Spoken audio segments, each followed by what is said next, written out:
Welcome back. So starting out the week, I got the rest of the modifications done to these hinge arms and brackets. So there's the ones that we made shorter, and I've cut off the top part there, and you know, I already had those holes drilled pretty much done on Friday. Just had to do a little bit more on Monday morning. And so now back in the cabin, I'm actually working on hooking up the air conditioning and the heater lines to the AC unit. So there's the first of the AC lines there in place. And one of the other things I still need to do is finish off these roof panels. So Devin was helping me get this one all fitted there. So cut out around where the seatbelt goes through there and where it mounts up on the back bulkhead as well. And here Jeff's been repressing those bearings into place for the hinge hangers there. So just about got well, about halfway through pressing those in. So it won't be long, we'll be able to actually bolt those up to the foreplane and see how it looks now that they've been adjusted. And now I've got the AC unit out again because it's easier to hook up these heater lines with it actually just out on the table there, because those ones actually don't have a fitting on there. It's just a push on and a regular hose clamp there to hold it in place. And there's the final one there for the AC that goes on that one there with a little 90-degree connector. So yeah, just running regular 5/8 of an inch heater hose on these, and a little bit snug to get it in there. They don't leave a lot of room on this one, but it is the mini. And you know, this unit that we're using is from Vintage Air, and it's designed to go into like hot rods and stuff, and it's kind of perfect for us because it's pretty small and modular. Doesn't take up a lot of room behind the panel there, and gives us everything we need. And I think with the insulation that we have in the cabin, with the fact that we have foam core in the whole cabin and then it's pressurized, I think this unit should do a pretty decent job keeping the cabin warm and or cool depending on what your needs are at any given point in time. And as you can see here, I was messing around with this a little bit, just trying to get the hose to go all the way on the fitting there, because I had some insulation there on the end and the hose wouldn't push on far enough that I was comfortable with the width of the clamp, the hose clamp actually sitting down nicely and not hitting the little lip on the hose that it's connected to, or the fitting that it's connected to. So I had to mess with it for a little bit, but that's like anything in this project, you know, something that you think is like a 2-minute job ends up being a 5-minute job or a 10-minute job, purely because there's something that, you know, doesn't fit right or just doesn't work as expected. So you end up spending more time and then you know, doing something else to fix it. So, and I took that cover off, that access cover off, so I could have an easier access to thing, and even just putting that back on, you know, just 2 screws in there, and the second screw wouldn't go in here when I was trying to put it in, so I had to take the first screw off and put the second screw in first and then back on the first one. So anyway, a lot of messing around and finally got it all sorted out and back together. So that's pretty much done now for the lines on this guy for the heater and the AC lines, and obviously got the bulkhead fittings on there. And all the rest of the AC system is already done. Dan installed all of that a while ago. All I have to do is go back through and check all the connections there and make sure there's an O-ring and everything, and lubricate the O-rings, and then tighten up all the fittings throughout the system. But then that's pretty much the AC system sorted out, although I still have to hook up the electrical stuff to it later on. And here Devin is working on putting together the rest of those ribs and brackets for the elevator. So there's 8 of those that have to go back together, and once they're all together, that can be bonded into the elevator. So there, I've got the AC unit back in there now, and you can see I've got all the lines, the 4 different lines on there, and they're all running nicely through the back area there behind the panel, and they're not interfering with anything else, which is good.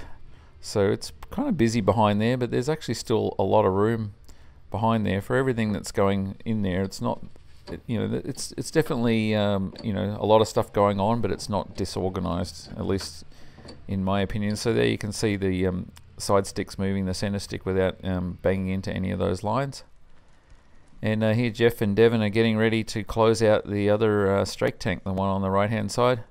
So they're just mixing up the Jeffco here, or the Rhino is how it's known from Spruce.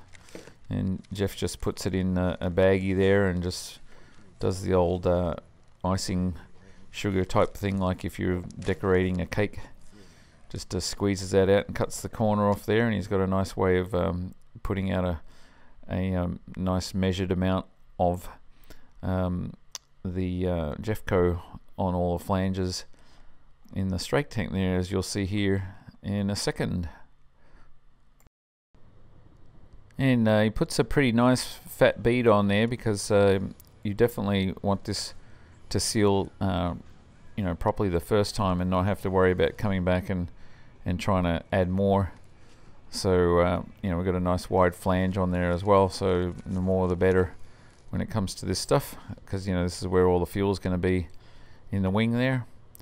And definitely it's not only sealing the tank, but it's also holding the skin on in the middle there. And here pretty much all the flanges are done now. I've got a bead of the Jeffco on them, and the back area there behind the tank, that last little triangle, that's actually has high sol on those flanges to hold that on. It doesn't need the Jeffco because there's no fuel in there, so better off using the regular bonding agent that we use, which is the high sol. So that skin is now ready to go on and be closed out. Last time we'll see the inside of that tank. And here you can see Jeff and Devin now both have that skin on, and Jeff's just making sure it's sort of cleaned up around the edges there. And I believe he's got a couple of clecos there in the leading edge, again like he did on the last one. And he'll set up some weights there on the trailing edge there in order to just hold that down on the back flange there, and have a nice transition between that and the back of the wing. And then got the AC unit now just sitting upside down now on the glare shield, and I'm just running the ducting there for the defrost there in the glare shield. And you see we've got the two different little vents that go through there, so I just basically run that ducting there just to make sure it's going to fit. Obviously take it off there afterwards, and then when I go to install it back in, I'll just have to push those back on. And I also did the ducts there, just the first part, for the vents that come out the back of the center console for the back seat passengers, for those two vents there. So I've got that started, and there's a long run that goes all the way down that center console and mates back up to the AC unit. And here I'd finished trimming off the first of the roof panels. That's the one that you see right there. And what I'm doing right now, underneath I have the other one, the one from the other side. So the one on the top is the one from the right hand side, and the one underneath is the one from the left hand side. And I'm just kind of holding them in alignment there so I can mark all the areas that I trimmed off from the first one onto the second one. That way I don't have to be in and out of the cabin, you know, trying to fit it again. I just basically, so you can see there's a mark there, that's where I'm going to trim, and cutting the cutout there for the seatbelt thing, and there's a couple of other different places. So I just marked all that and then just cut it all at once, and then did some test fitting.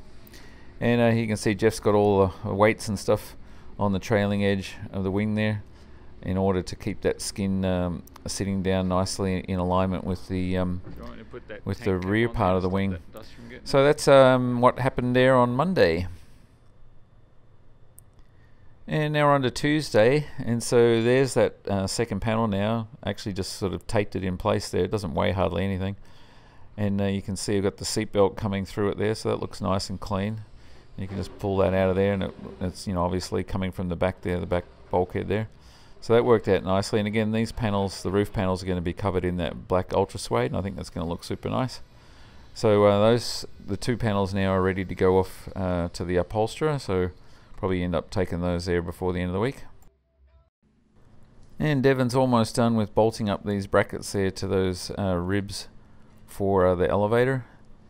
And it was a little bit tricky. Some of those were kind of a little tight in the little corners there, so you had to clear them out a little bit with the Dremel and make some adjustments just to get everything to fit nicely, but it's pretty much done. And back in the cabin, so I've cleaned everything out now, vacuumed it all out, and got the seatbelt brackets all bolted in, and you know, put some Loctite on all the hardware for those, because that's the last time they're coming out. and getting ready to do some more stuff in there that you'll see in a second. And here's Jeff working on now getting the cowling fitted on both sides now that the wings are nicely aligned and the strake skins are on. So he's doing a bit of trim work around those bits of cowling. This particular one he's trimming it so it's fitting around the exhaust pipe there, and also just making sure it's mating up nicely to the rest of the wing and the other side cowling. So a little bit of work. I'm not sure why it's not aligning up as well as some of the other bits and pieces we have. There's something a little bit weird going on there, but you know, it is fitting and stuff, but it's kind of odd because, you know, these were some of the last panels that we made, or the last molds and plugs that we made, and they should be really well done in terms of accuracy. But yeah, something's causing something to be not aligned up there nicely, so Jeff's having to work a little bit harder on getting everything to align there, but that's par for the course with this project. But as you can see, it's looking pretty good, and that plate there, for someone who wasn't been watching, that's just, you know, representative of the size of the spinner, and he's just using that to help align the cowling as opposed to having the prop on there with the spinner.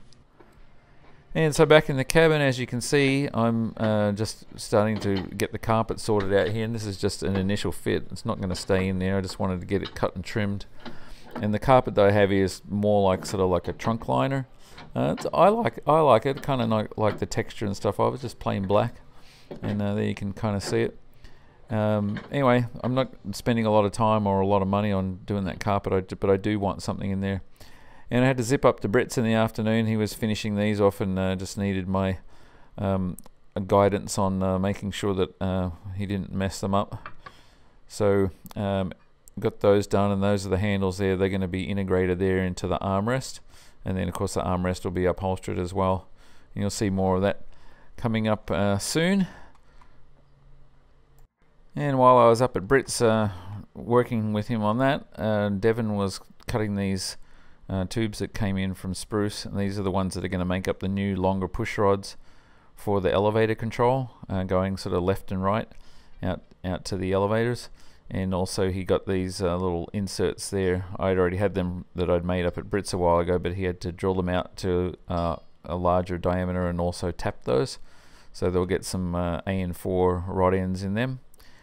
And he finished those brackets up as well, so it's got everything we need now. Actually, I ordered some more hardware to bolt the brackets up to the foreplane, so that'll be coming in tomorrow.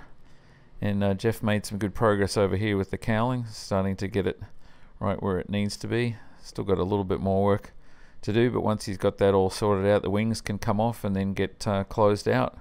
So then you can see there's that little door that he did a little while back. The little vent door, so that just allows extra heat to escape.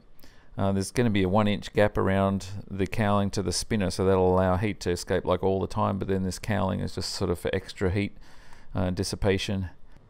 And before I made it up to Brits, I actually got quite a bit done on this carpet here. Got it fitted around the back and on the one side there, so I think it's going to look nice. And again, it'll be coming out of there, and I'll put it in at the last minute, but I wanted to make sure it was all fit now before I started putting rudder pedals in and things like that for the last time.